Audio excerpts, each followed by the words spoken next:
The mirror arrived on a rainy Tuesday afternoon, wrapped in layers of yellowed newspaper and twine. Marissa hadn't ordered it, she was sure of that. It came addressed to her, in spidery handwriting, but bore no return address. The delivery man didn't speak, only handed her the tall, narrow package and walked back to his van, splashing through the puddles without a backward glance. Inside, the apartment was dim. The rain made everything gray and colorless.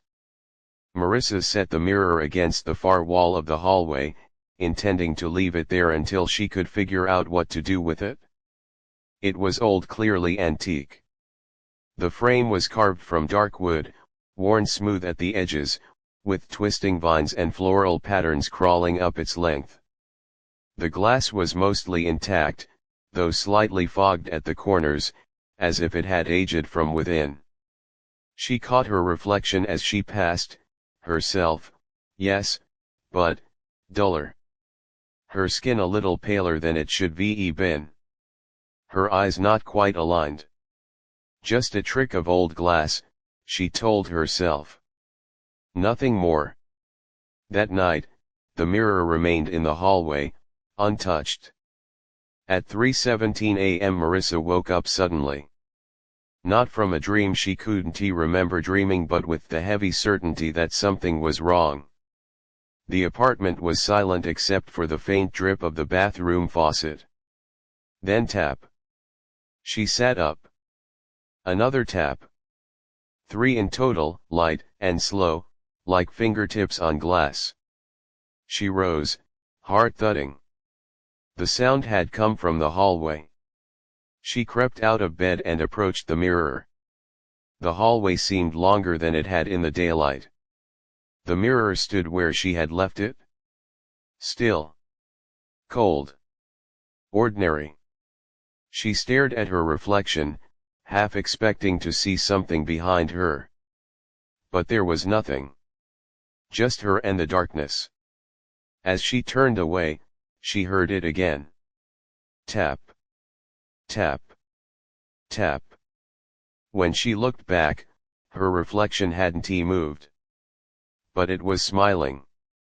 Marissa jerked away from the mirror, backing into the kitchen. Her breath caught in her throat. She looked again, the smile was gone. Her reflection matched her expression now, confused, frightened.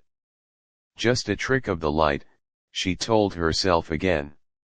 She draped a towel over the mirror and went back to bed, pulling the covers up to her chin. She didn't sleep again that night. The next morning, she considered taking the mirror down to the basement storage. But when she tried to lift it, it wouldn't budge. It wasn't nailed down or braced, it simply refused to move, as though it had rooted itself into the wall. Unease settled in her chest like dust. She decided to ignore it. Days passed. The mirror stayed covered.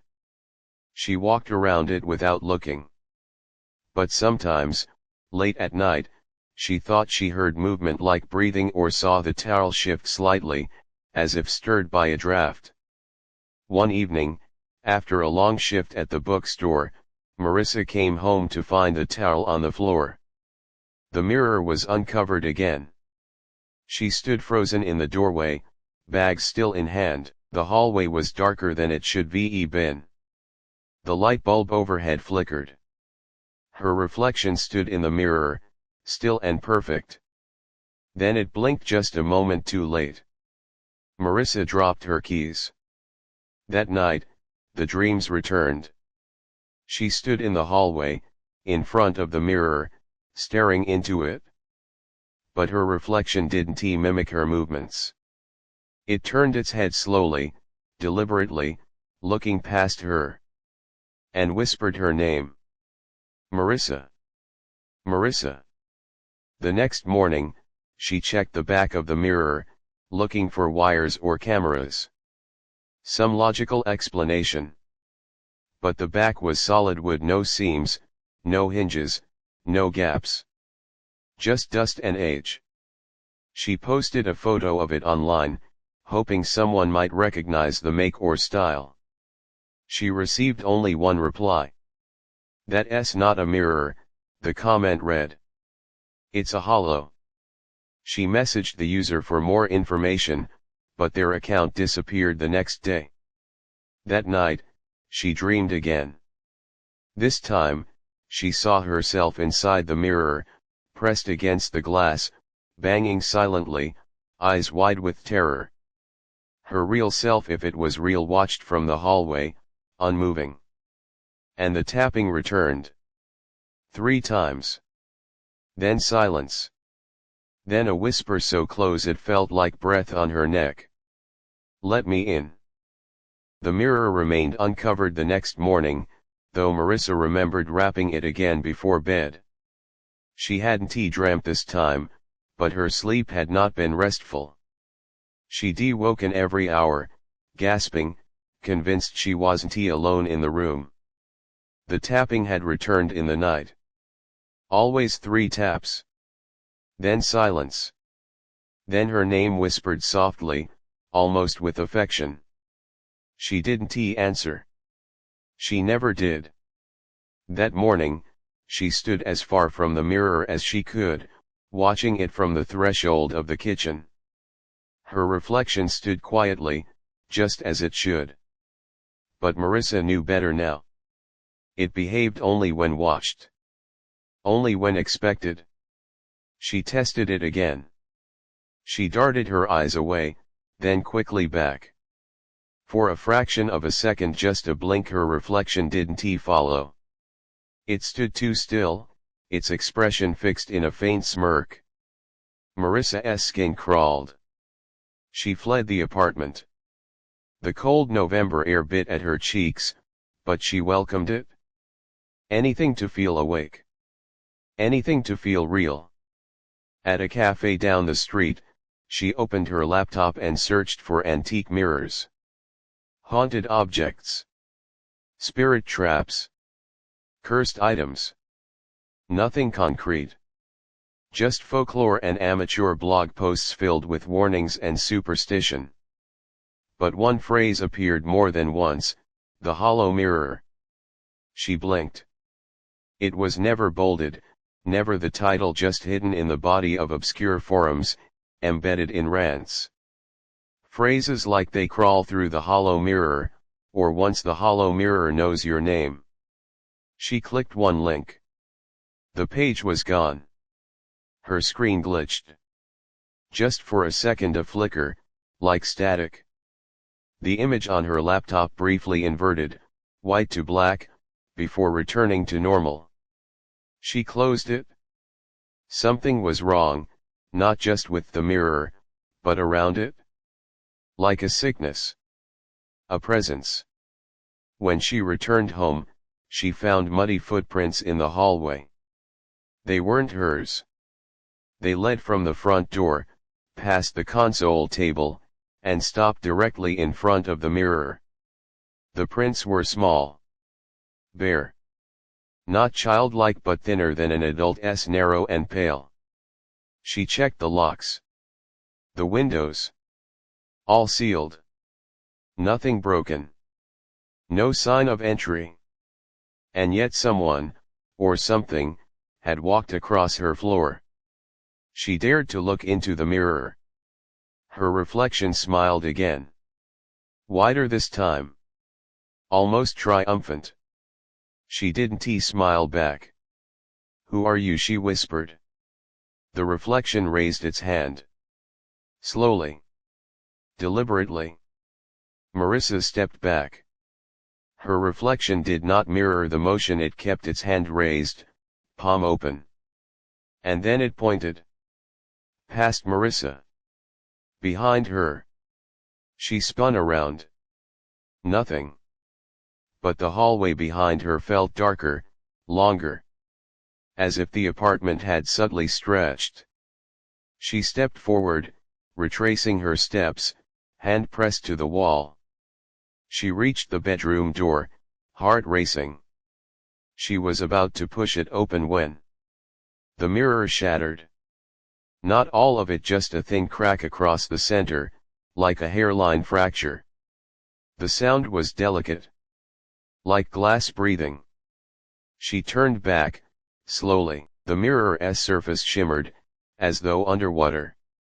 Her reflection was gone. She stepped toward it, cautious. The glass rippled faintly, distorting her image into smoke and fog. Then, from the depths of the mirror, another face began to emerge, not hers. It was pale and expressionless, with eyes too wide and mouth slightly ajar, as though mid-silent scream. The face moved slowly forward, rising from the depths of the glass like a drowning figure surfacing. Marissa stumbled backward, heart thudding in her ears. The face reached the glass surface and stayed there, pressed against it, as though trapped just behind. Its mouth moved, but no sound escaped. Just breath. Condensation fogged the mirror from inside. It formed words. "Let me out." Marissa fled. She ran to the bedroom, slammed the door, and pushed a dresser in front of it. Her hands trembled as she called her sister, her voice cracking. "Something's wrong," she whispered into the phone. "With the mirror. I think it's trying to get out." Her sister didn't laugh. She didn't dismiss it. There was silence on the line. Then, faintly, "Don't look into it again. Not directly. Not ever." Marissa froze. "What?" "I read something once. About an object like that. A hollow mirror, they called it. It doesn't reflect, it replaces." "What does that mean?" "If it learns how to be you, it won't need the mirror anymore." Marissa hung up. The rest of the night was a blur. She slept in the bathtub, door locked, mirror covered with a towel. But even through the closed door, she heard movement. Light footsteps. Hushed breathing. And then tapping. 3 times. Then silence. Then, impossibly, her own voice whispering from beyond the door, "Marissa." She didn't answer. At dawn, she gathered a hammer and nails. She would cover the mirror. Seal it in wood if she had to. She would never look again. She approached the hallway. It was longer now. Noticeably longer. Her apartment had not changed, and yet doors were farther. Walls stretched. The mirror seemed distant, a destination rather than a fixture. She stepped carefully. The air was thick, almost humid. The lights flickered. Her breath came in shallow gulps. She didn't look directly. She raised the board she decut from a shelf and positioned it over the mirror. The glass began to pulse. Faintly. Like a heartbeat. She raised the hammer. The reflection returned. It wasn't her. Not exactly. It wore her face, her clothes, but its eyes were wrong. Too knowing. Too still. And it wasn't copying her anymore. It moved first. Its hand touched the glass, and then pressed harder. Marissa dropped the board. The mirror flexed. Bowed. Groaned. Something pushed from the other side. She grabbed the blanket and threw it over the frame, hands shaking. She pressed the board back up, this time hammering it into place with quick, frantic blows. Behind it, something tapped once. Twice. Then stillness. She fell to the floor, heart pounding. For now, the mirror was sealed, but the hallway behind her remained longer than it should be. And somewhere in the quiet of the apartment, her voice echoed faintly, calling from beyond the glass. "Let me in." Marissa didn't leave the apartment for 3 days. The board over the mirror held, though it pulsed faintly beneath it, as if something inside breathed in a slower rhythm than hers. She avoided the hallway entirely, moving through her home like a trespasser in her own life. Shadows gathered more easily now, especially at night. She swore they moved when she wasn't looking. Even the light felt wrong, too dim, too cold. By the third morning, the hallway had changed again. It stretched too far. What had once been a short passage between kitchen and bedroom now extended into a darkness that swallowed even the sunlight. The mirror was no longer visible from the kitchen threshold. Just the board, barely lit by a trembling overhead bulb that never stopped humming. It sounded like whispering if she listened too long. Marissa set her tea down and backed away from the threshold. She could see her breath, even though the heat was on. The thermostat read 72 degrees Fahrenheit. And yet the cold clung to her skin like damp cloth.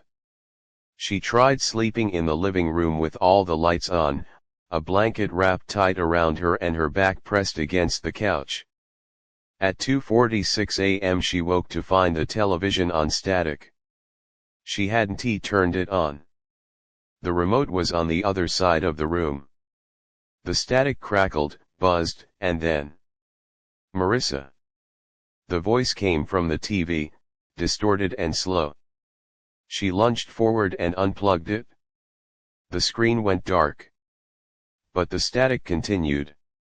It wasn't coming from the TV. It was coming from the hallway. From behind the board. She stuffed a towel against the crack beneath the door, heart pounding. The sound dulled, but never stopped. Like insects humming inside her walls. The next day, she found the hallway stretched again. What was once 20 feet now felt like 50. The walls warped, no longer parallel, but subtly tilting inward, like she walked through the throat of something alive. That night, the whispering changed. It no longer said her name. It said other things. So empty, so hollow. She belongs with us. The skin is a door. She cried in the bathroom, gripping the edges of the sink until her knuckles turned white. The mirror above the sink showed her pale, exhausted face. But only hers. For now. She tried calling her sister again. No answer. She tried emailing, texting. Every message bounced back. Undeliverable. Like the world was shrinking around her. On the fourth day, she heard footsteps in the hallway. Not from her apartment but from inside the walls. Slow. Measured. Bare feet across wooden floorboards. She sat frozen on the couch as they approached the living room entrance. But no one came. Only the faint creak of floorboards. And then something worse. Breathing. Heavy. Wet. Just behind her. She turned slowly. Nothing. The living room was empty. But her reflection in the darkened TV screen, it wasn't he alone. A second silhouette stood just behind her shoulder. Still. Watching. She screamed and threw a blanket over the screen, her hands wouldn't stop shaking. Later that evening, she found her phone on the floor in front of the mirror. She didn't remember bringing it there. When she picked it up, the screen was lit. Recording. A video had been running for 5 hours. She hit stop. Hands trembling, she played it back. At first, just darkness. Then her voice. Muttering. Softly. Words she didn't recognize. Then whispers layered beneath hers. Many voices. Then something worse, laughter. Her laughter. But distorted. As if from a throat that didn't understand joy. It grew louder, mocking, inhuman. She deleted the file, dropped the phone, and ran into the bathroom to vomit. When she emerged, every mirror in the apartment had been uncovered. The towel she'd placed over the hallway mirror was folded neatly on her bed. Her reflection was everywhere. And in each one, it was smiling. The apartment no longer felt like hers. Every corner watched. Every surface breathed. The hallway had stretched so far she could no longer see the mirror, even the board had disappeared into the dark. And still, the whispers came. Deeper. Fuller. Not from the mirror alone. Now from the walls. The air. From inside her. She pressed her hands to her ears and screamed, but the whispers only grew louder inside her mind. That night, she dreamed of mirrors without glass. Just dark, hollow frames that opened into endless corridors. She walked among them barefoot, her footsteps echoing into nothingness. The corridors breathed, walls expanding and contracting, like lungs inhaling time. And there were others there. Figures with no faces. Just smooth, reflective skin. They turned to her in perfect silence. And one of them wore her smile. She woke gasping, drenched in sweat. There was a message scrawled on the wall above her bed, written in something chalky and black: "The mirror is not glass. It's a mouth."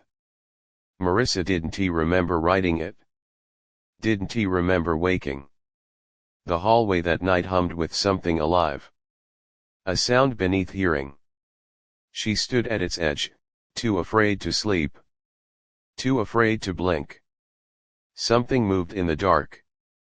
Something was becoming her. Marissa stopped checking the time. The clocks no longer agreed with one another. Her wristwatch blinked midnight, the stove read 4:12 p.m. and her phone stayed locked at 3:17 a.m. the time she first heard the tapping. Days blended.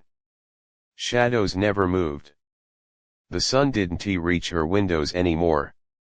It was always twilight, always gray, as if her apartment had been peeled from the world and left floating in some void between seconds. The hallway was gone. Where the hallway had once been a stretch of floor, a blank wall, a mirror, now stood a door. It had never been there before. A plain wooden door with no knob. No hinges. Just a black keyhole in the center. She stared at it for hours before she dared approach. The air near the door was colder. Thicker. Like walking into a pressure chamber. Her ears popped. Then she heard it. A soft whisper, not outside, not inside, but directly beneath her skin. The door remembers. Marissa stepped back. The whispers in the apartment no longer spoke in fragments. They spoke in sentences now. Clear, cruel things, she's shedding.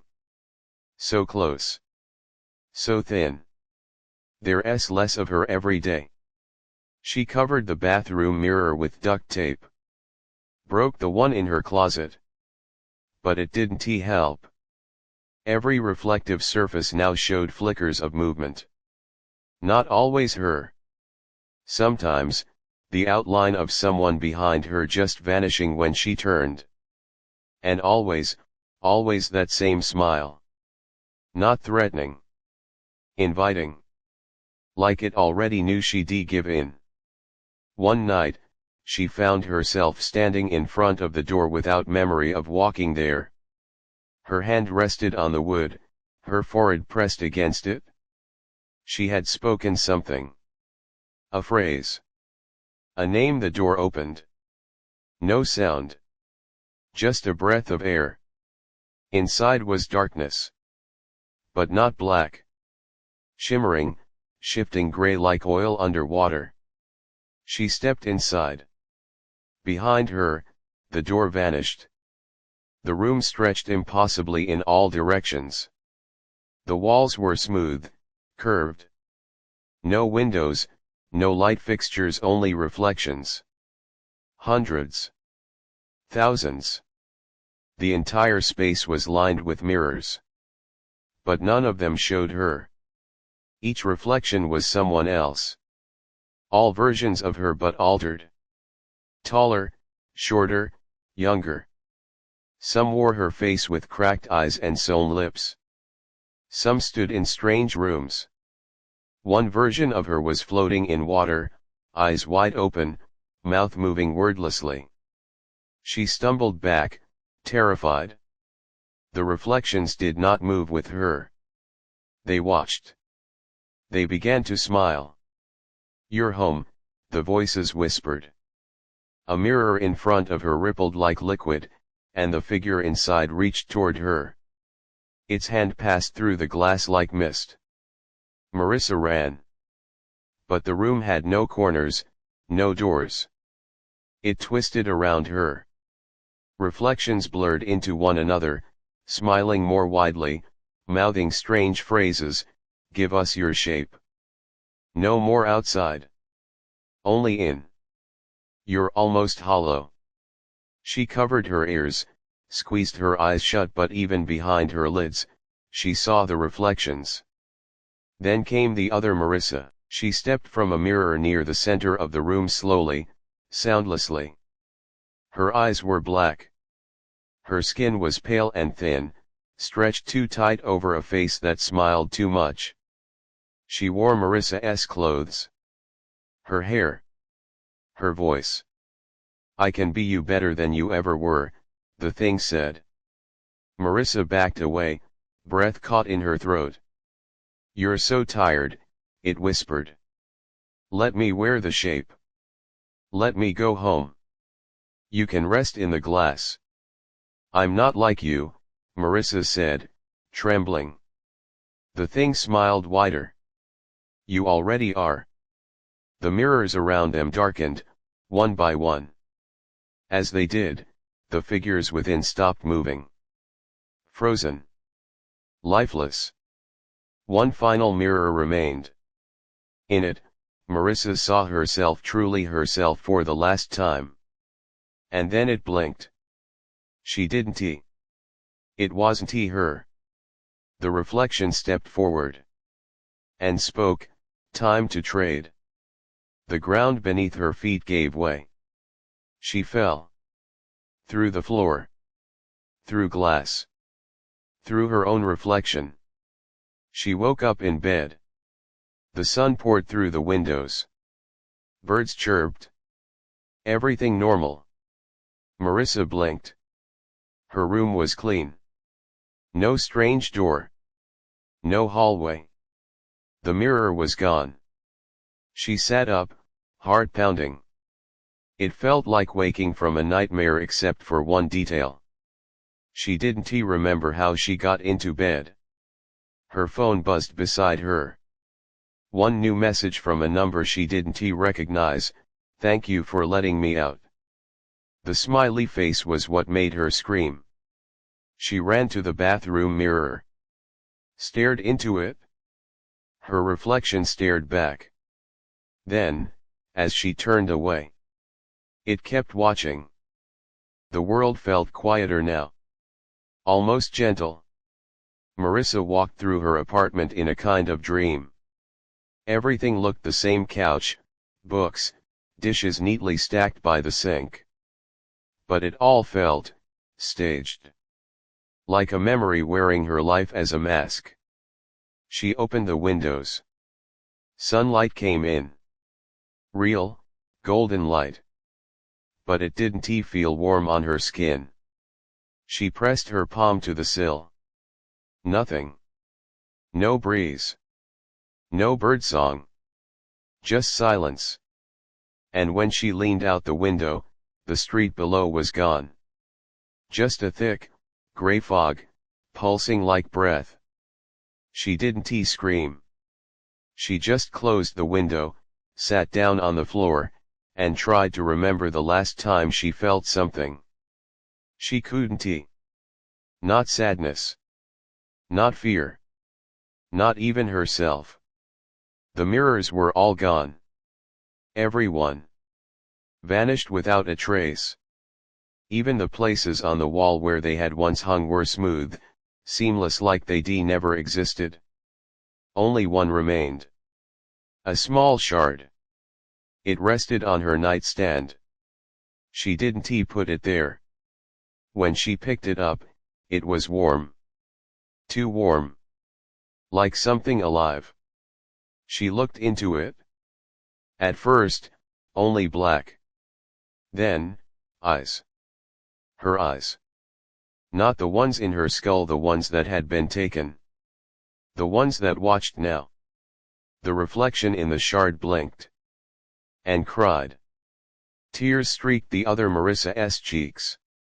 Real, human tears. Her hands banged against invisible glass. Her mouth moved, frantic. Let me out. Let me out. Please. Marissa staggered back. It wasn't her anymore, was it? She didn't feel fear. Or pity. Or anything. But the girl in the mirror, the one inside, did. She still felt everything. She was still alive. Still trapped. The apartment around her flickered, like a dying light. The couch became a chair, then vanished. The books dissolved into smoke. Walls trembled like paper caught in wind. The world was fraying. And she was at its center. She held the shard tightly in her hand. Bloodless knuckles. Pale skin. No pulse. No warmth. A shape in a body that didn't quite belong to her anymore. You wanted to be free, the voice said. She turned. The other stood in the doorway, her exact double, but brighter. More vivid. More alive. She smiled. I am, the other said. And you're safe now. You're here, with all of them. Marissa looked past her. The walls behind the other shimmered. Figures stood in the distance.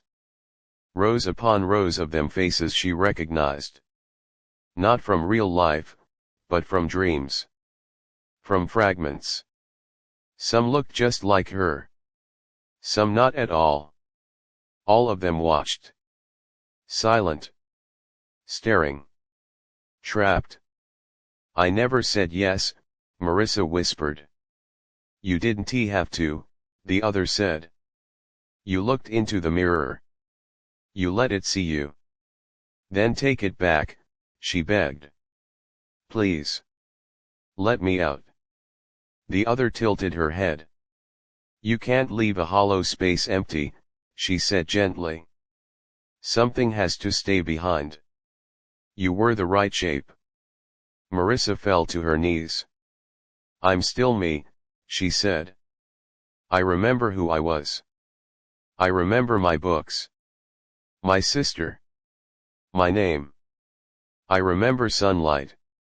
Coffee. Mornings. I remember being. The other stepped closer. Her face softened. Then you'll last longer than the others, she said. Marissa pressed the shard to her chest. I won't let it end here. The reflection flickered. For a moment, just one, she saw herself again. The one outside. The one in the real apartment. Holding coffee. Smiling. Living. She screamed. Look at me. I am still here. The world shattered. Not with a sound but with a feeling. Like the air had been holding its breath for centuries and suddenly let go. The mirrors cracked. The gray fog swirled violently. The other screamed, but not in anger. In fear. Because something had changed. Marissa remembered. And in remembering, she broke the mirror's grip. Just enough. For a second. The shard in her hand pulsed with heat, then light, blinding, brilliant light that split the apartment in half. One side full of hollows. The other home. She lunged. The other grabbed her wrist. But Marissa had feeling again now. Emotion. Will. Her hand burned with it. I am not a reflection, she whispered. She let go. And fell. Through the mirror. Through the dark. Through herself. She woke up in her bed. Morning light streamed through the windows. Real birds chirped outside. Her books were on the shelves. Her phone buzzed with notifications. She was back. She ran to the mirror. Her reflection looked back. Normal. No smile. No delay. She cried, collapsing to the floor, sobbing into her knees. But then, from the corner of her eye, the mirror shuddered. Just once. A faint whisper drifted out. Please, don't forget me. She turned back. And the mirror was still. But behind her reflection, far, far back, was a shape. Watching. Waiting. And smiling.